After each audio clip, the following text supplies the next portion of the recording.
खुलुमबाय फुंबिलिनि गोजोन हामलायनाय जासिबाय बाक्सा गेलबेजारनिफ्राय फोसावजानाय बड'लेण्ड खौराङाव नोंथांखौ बरायबाय।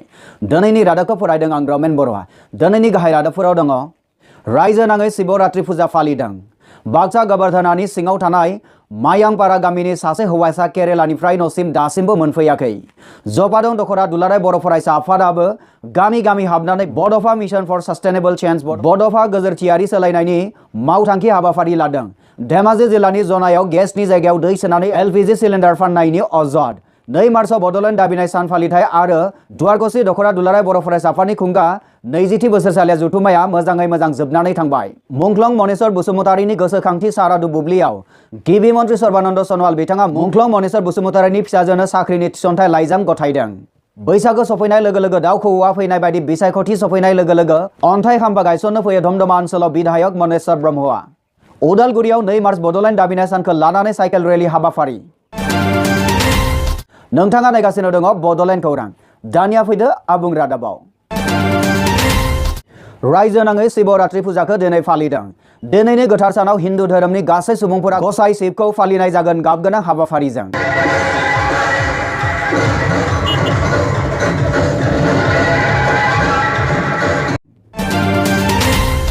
मुंख्लं बीर जोहोलाव मनेश्वर बसुमतारीनि सारादुखौ मैया खुंनाय जायो।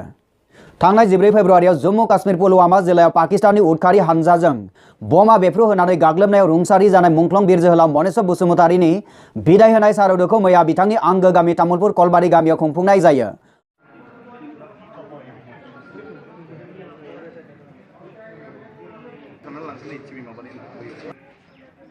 मुंख्लं नखराव मैयानि बे बुब्लियाव रायजोनि गिबि मन्त्रि सर्बानन्द सनवाल बिथाङा बाहागो लाफैनानै गोथौयै दुखु मोननाय फोरमायो आरो आसाम सोरखारा इयुन नखरखौ सालायलांनो साख्रि होगोन होननानै खोथा होनाय बायदियै मनेश्वर बसुमतारीनि फिसाजो दिदोमस्रि बसुमतारीनो एसिस्टेन्ट टुरिजम इनफरमेशन अफिसार बिफाननि साख्रिनि थिसनथाइ बिलाइखौ गथायना होयो।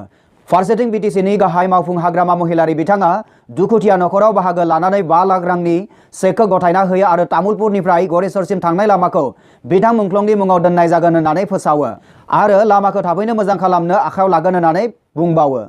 फुंनिफ्रायनो दुखुथिया नखरनि खौरां लानो गुबुन गुबुन राजखान्थियारि आरो राजखान्थियारि नङैनि दैदेनगिरि बिथांमोना बाहागो लाफैयो।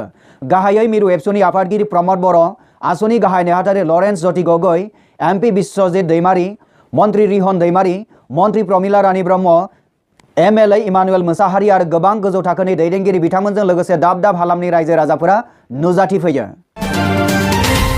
बाक्सा गोबोरधोनानि सिङाव थानाय मायांपारा गामिनि सासे हौवासाया केरेलानिफ्राय न'सिम दासिम मोनफैयाखै। जोंहानि राजेश उरां बियो 26 फेब्रुआरि खालि माबानिफ्राय केरेला एर्नाकुलमनिफ्राय फैदोंमोन, नाथाय दिनैसिम न'आव मोनफैयाखै। बाक्सा जिल्लानि सिङाव थानाय गोबोरधोना पुलिस थानानि सिङाव थानाय मायांपारा गामिनि मालु उरां आरो रेटियो उरांनि फिसाज्ला राजेश उरां होननाय सासे हौवासाया थांनाय 26 फेब्रुआरि खालाराव केरेलानिफ्राय न'सिम फैनाया दाबो मोनफैयैयाव नखरनि सुबुंफोरा दुखु मोनदों। मोनथिनो मोननाय बादिब्ला थांनाय 26 फेब्रुआरि खालाराव केरेलानि आरनाकालामनिफ्राय बरपेटासिम फैनाया दिनै सान 6 जाबाय, न'आव दासिमबो मोनफैयाखै। फंबाया केरेलानिफ्राय फैनो ओंखारदोंमोन 26 फेब्रुआरि फैदोंमोन, दिनैसिमहालागै जोंनो खबर मोनफैयाखै माने। बे सावगारियाव नुनाय हौवासानि दासिमबो न'आव सफैनो हायैयाव नखरनि बिमा बिफा गासैबो सन्देह जानायजों लोगोसे दुखु फोरमायदों। बर' रादाब निउसाव जों होदों दा जोंनि माबाया आंनि नामै जायो, माने आं गाबनो सोंगोरलायलांबाय। माने दिनै 26 थारिखआव गाखोदोंमोन ने, मंगलबार बेयाव गाखोदोंमोन। जोंनाव शुक्रबाराव सफैनांगौमोन, दिनैसिम सफैयाखै। मा खारनाव सफैयाखै बेखौ जोंनि बर' रादाबा जोंनो निउसाव माबा खालामना होनांगौ। ओमफ्राय बबेयाव दङ जोंनि बिनि माबाखौ डिटेल्स माबाखौ होनांगौ। ओमफ्राय आरो दाबा नाम्बार जों आरो बिनि माबा टिकेट नाम्बारखौ मोननायमोनबा जों गासैखौबो होजोबनो हागौमोन। दिनै जों हास्लाबदिया, आं एसेखिनियावनो दोनथ'बाय। सोरबाफोर बबावबा नुसनबायोब्ला 8473967399 जानबुं नम्बराव खौरां हरनो थाखाय खावलायहरदों नखरनि बिगोमाफोरा। धेमाजि जिल्लानि जनायाव गेसनि जायगायाव दै सोनानै एलपिजि सिलिन्डार फाननायनि अजद। धेमाजि जिल्लानि जनाय पुलिस थानानि सिङाव थानाय राजाखाना गामिनि समर ब्रह्म होननाय सासे बर' सुबुंनि कार्डनि जोहै गेस एजेन्सिनिफ्राय बायना लांनाय सिलिन्डाराव गेसनि सोलाय दै मोननाय जाथाया नखरनि मानसिजों लोगोसे गामिनि सुबुंफोरखौ सोमोनांहोदों।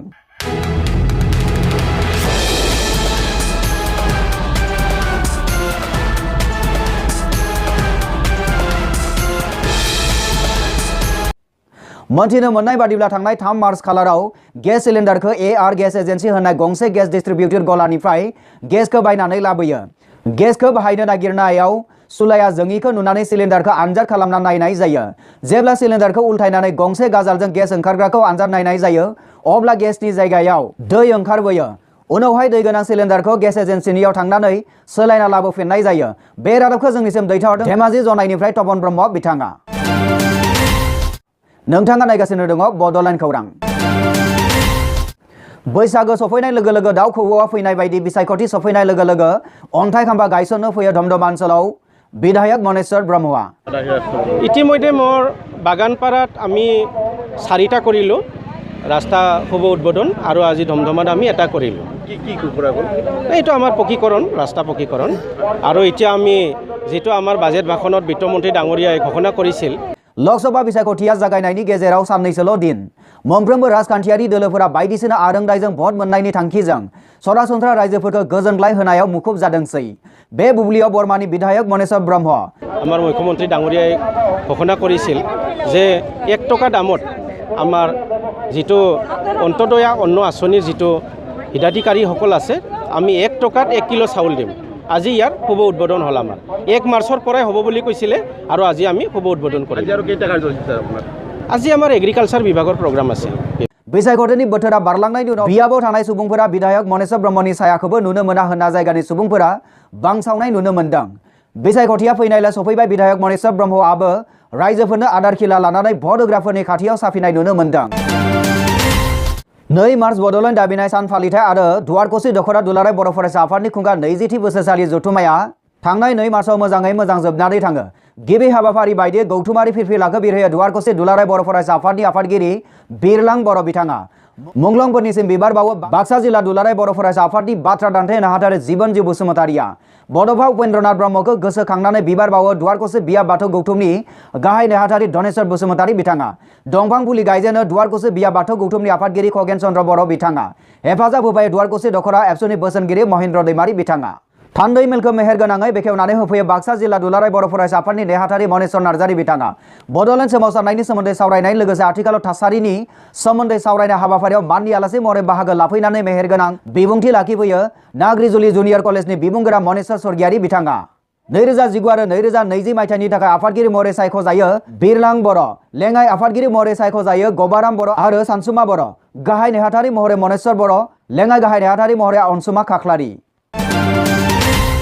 जपादं दख'रा दुलाराय बर' फरायसा आफादाबो गामि गामि हाबनानै बड'फा मिशन फर सस्टेनेबल चेन्जेस बड'फा गोजोरथियारि सोलायनायनि मावथांखि हाबाफारि लादों। दिनैबो जपादं दख'रारिनो बेन्सिमारि गामियाव बे हाबाफारिखौ लानाय जादों।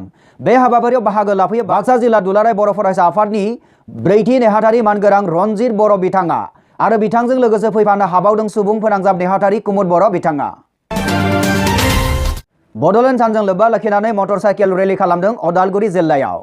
बड'लेण्ड दाबि सानजों लोब्बा लाखिनानै थांनाय 2 मार्च खालाराव अदालगुरि जिल्ला मटर साइकेल रेलि हानजा सुरनाय हाबाफारिखौ बरसला दख'रा दुलाराय बर' फरायसा आफादनिफ्राय हरिसिंगा आरो टंला गेलेग्रा फोथारसिम आरो टंला गेलेग्रा फोथारनिफ्राय हरिसिंगानि देलगुरि फोथाराव मोन्नैबो हानजाखौ रेलि खालामनानै फोजोबहैयो। हरिसिंगानि देलगुरि फोथाराव गेवलां मेलनि गेजेरजों बिबुंथि लाखियो मिरु एबसुनि नेहाथारि रिन्ज बर' आरो NDA-BP नि आफादगिरि धीरेन्द्र बर' बिथांजों लोगोसे गोबां दैदेनगिरि हाबाफारियाव बाहागो लायो। बेजों लोगोसे दिनैनि रादाबाबो एसेनोसै। गोजोन्थों।